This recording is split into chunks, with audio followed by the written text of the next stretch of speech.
Last video के अंदर हमने जो बेसिक शेप टूल थे जिसके अंदर रेक्टेंगल एलिप्स पॉलीगॉन और लाइन टूल था हमने वो कवर किए थे।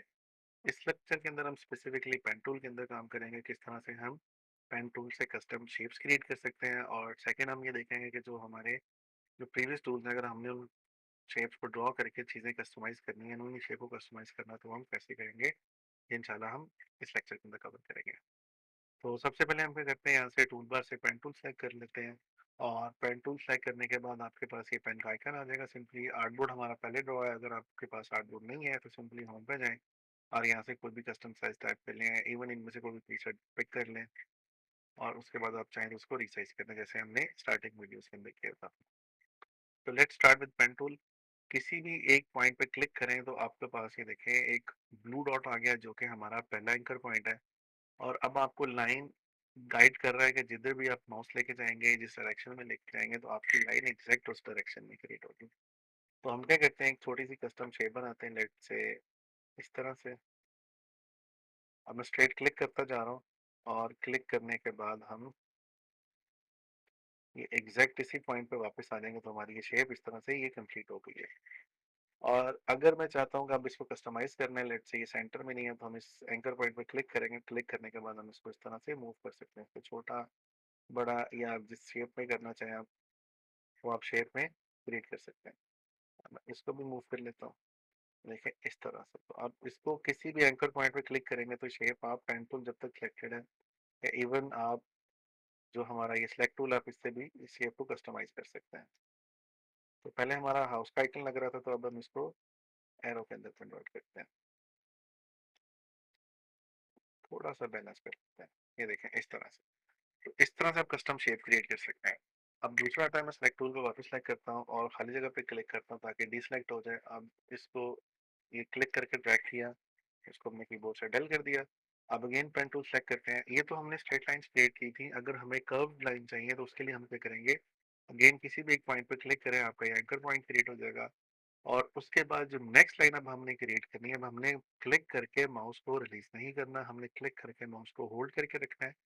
और उसके बाद हमने माउस को टॉप बॉटम लेफ्ट राइट किसी भी डायरेक्शन में मूव करें, तो आप देखें हमारी जो स्क्रीन पे जो लाइन है वो कर्व लाइन है। तो जहां पे आपको परफेक्ट कर्व नजर आए या जो भी डिजायर्ड कर्व आप चाहते हैं, जब आप क्रिएट कर लें, तो क्रिएट करने के बाद आप माउस को रिलीज कर दें।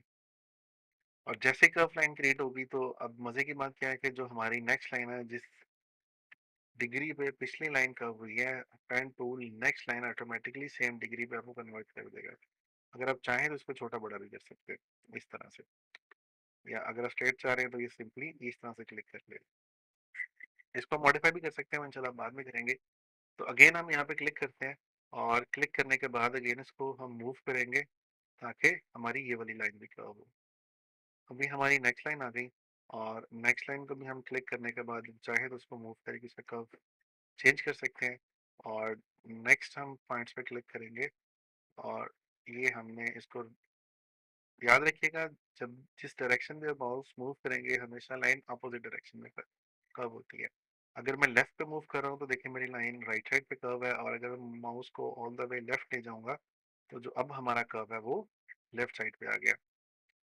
और अगर मैं टॉप पे मूव करूंगा तो लाइन बॉटम पे कर्व होती है, अगर बॉटम पे मूव करूंगा तो लाइन टॉप पे कर्व होती है। बस आपने इस चीज़ का ख्याल रखना है। तो जितना हमको कर्व चाहिए वो क्रिएट करने के बाद अब हम स्टेज पे आते हैं। देन जो हमारा बिल्कुल स्टार्टिंग पॉइंट था, जैसे मैं वहां पे क्लिक करूंगा तो मेरी ये शेप कंप्लीट हो गई है। अब लास्ट शेप और इसमें डिफरेंस क्या है, बिकॉज इसको हमने कर्व किया हुआ, तो वो पॉइंट्स जो कर्व हैं इस तरह की स्ट्रेट लाइन नहीं होंगे। आप जैसे उसके एंकर पॉइंट पे क्लिक करेंगे तो आपके पास ये दो ये बेजियर हैंडल्स आ जाएंगे। अब आप इनको ये टॉप या बॉटम कोई भी अगर आप लाइन की डायरेक्शन मूव करना चाहें तो क्लिक करके इस तरह से मूव करें, तो आप देखें ये आपकी लाइंस किसी भी डायरेक्शन में मूव होना शुरू हो जाएंगी। और अगर मैं चाहता हूँ कि मेरी सिर्फ ये टॉप वाली जो लाइन कर्व है ये मूव हो लेकिन बॉटम वाली ना हो, तो उसके लिए आपने क्या करना है, कीबोर्ड से आल्ट प्रेस करना है, और अगर आप बैक यूज कर रहे हैं तो ऑप्शन प्रेस करना है। अब देखें, अब मैं इसको जिधर भी जिस भी डायरेक्शन में मूव कर रहा हूँ सिर्फ टॉप लाइन मूव हो रही है। और इसी तरह अगर मैं ये बॉटम वाली को मूव करना चाह रहा हूँ, ये कीबोर्ड से मैंने आल्ट प्रेस किया हुआ है, तो आल्ट प्रेस करने के बाद आपकी सिर्फ एक लाइन मूव होती है। अब मैं चाहता हूँ कि फॉर एग्जांपल किसी एक पॉइंट पे मैंने लेट्स से यहाँ पे मुझे नया कर्व चाहिए, मैं इस कर्व से खुश नहीं हूँ, मुझे अपनी शेप यहाँ से पसंद नहीं है। तो आपने करना क्या है कि इस पाथ पे कहीं भी जैसे ही माउस ओवर करेंगे तो देखें आपको एक ब्लू डॉट नज़र आना शुरू हो जाएगा। तो जैसे ही आप लाइन पे आएँगे हमारा ब्लू डॉट भी आ गया और देखें साथ ही पेन टूल का आइकन भी आ गया। तो आप सिंपली क्लिक कर देंगे तो ये एंकर पॉइंट क्रिएट हो जाएगा और हैंडल से आप इसको अगेन कर्व कर सकते हैं जैसे मर्ज़ी जिस मर्ज़ी डायरेक्शन में। और हम यहाँ पे क्रिएट करना चाहें, देखिए मैं इसको क्लिक करके मूव भी कर सकता हूँ इस पॉइंट को। तो इस तरह से हम कोई भी शेप को क्रिएट करने के बाद हम उसको मूव करके डिफरेंट डायरेक्शंस में भी क्रिएट कर सकते हैं जैसे आपकी जो भी पसंदीदा शेप हो। और सिमिलरली अब मैं इसको डेल करता हूँ। अब मैं सबसे पहले डीसेलेक्ट करूंगा और देन उसके बाद कंप्लीट शेप को सिलेक्ट किया कीबोर्ड से डेल। सिमिलरली जो हमारी ये जो प्रीवियस जो हमारे शेप टूल्स है अब हम उनको सिलेक्ट करते हैं। एक आर्टबोर्ड को हम मिडिल में 100% प्रीव्यू के लिए अगेन कीबोर्ड से कंट्रोल 0 प्रेस करेंगे ताकि हमारा आर्टबोर्ड का 100% व्यू आ जाए। अब मैंने अगेन रेक्टेंगल ड्रॉ किया। अब इसको कस्टमाइज करने के लिए आपने क्या करना है, सिंपली यहाँ से सिलेक्ट टूल पे जाइए आप और सिलेक्ट टूल सेलेक्ट करने के बाद इस शेप पे जो आपको लाइन नजर आ रही है, अगर तो कलर फिल है जैसे अभी वाइट है, तो अगर ये कलर फिल है तो कलर फिल पे भी क्लिक कर सकते हैं। और अगर ये फिल नहीं है, लेट्स मैं इसको अनचेक कर देता हूँ, तो अब ये फिल कलर नहीं है, ये बिल्कुल एम्प्टी स्पेस है।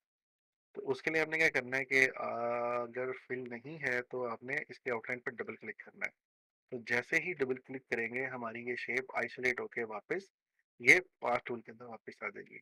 अब आप किसी भी पाथ को मूव करके हमने इसको एरो में कन्वर्ट कर लिया। और इसी तरह अगर मैं एलिप्स ड्रॉ करता हूँ और हमने यहाँ से सिलेक्ट टूल को सिलेक्ट किया, शेप पर डबल क्लिक किया और इसको अब हम बल्कि हम आर्ट से करते हैं और इस शेप को हम मूव करके ये रखें। तो हम इस तरह किसी भी शेप को कस्टमाइज कर सकते हैं। आप चाहें तो इसको रीएडजस्ट भी कर सकते हैं इस तरह से, और आप चाहें तो इसको मूव भी कर सकते हैं। और सिमिलरली पॉलीगॉन टूल हम सेलेक्ट करते हैं और पॉलीगॉन टूल के बाद हम इसके न्यू लेफ्ट से हम हेक्सागोन अप्लाई करते हैं और सेलेक्ट टूल सेलेक्ट करने के बाद इस शेप पर डबल क्लिक करेंगे और अब हम इसको भी चाहें तो डी शेप कर सकते हैं।